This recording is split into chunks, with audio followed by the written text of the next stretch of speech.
Et on parle également ce matin... Véronique Soucy est animatrice à la radio 94,5 à Ottawa.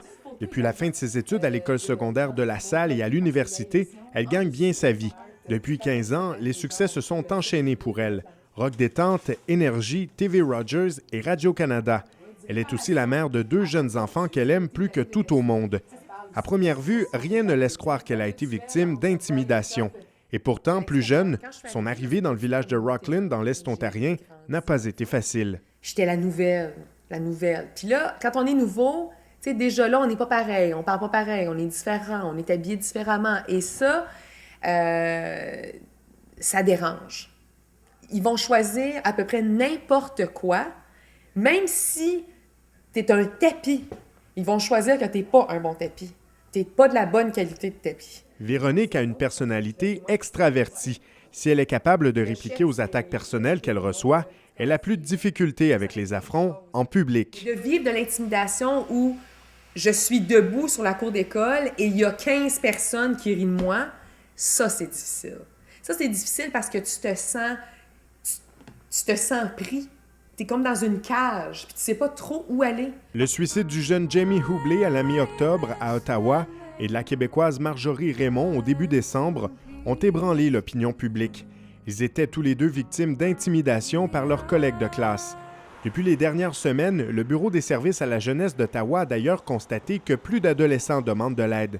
À la clinique de santé mentale du bureau, on a même doublé les heures d'ouverture. La demande a haussé depuis ces événements tragiques, mais on voit ça toujours, je pense, il y a un genre de conscientisation quand il y a une tragédie qui se passe dans la communauté. Selon l'organisme, les témoignages des jeunes qui consultent sont souvent empreints d'émotion. Ce sont des témoignages qui sont touchants et puis qui démontrent que même quand la situation est vraiment semble sans espoir, il y a toujours de l'espoir.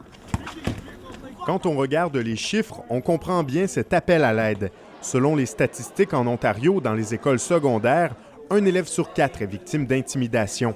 À l'école francophone de La Salle, à Ottawa, on a décidé de prendre les grands moyens pour contrer ce fléau. On mise d'abord sur la prévention. On a des clubs de diversité qui viennent beaucoup travailler à l'intégration des différences au niveau de nos jeunes. On a également une semaine au niveau de la prévention de l'intimidation.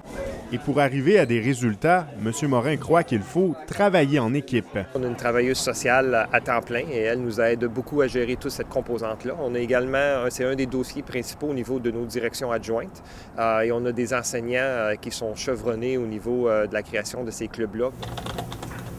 Le réseau Facebook est pointé du doigt ces jours-ci comme un responsable de l'intimidation.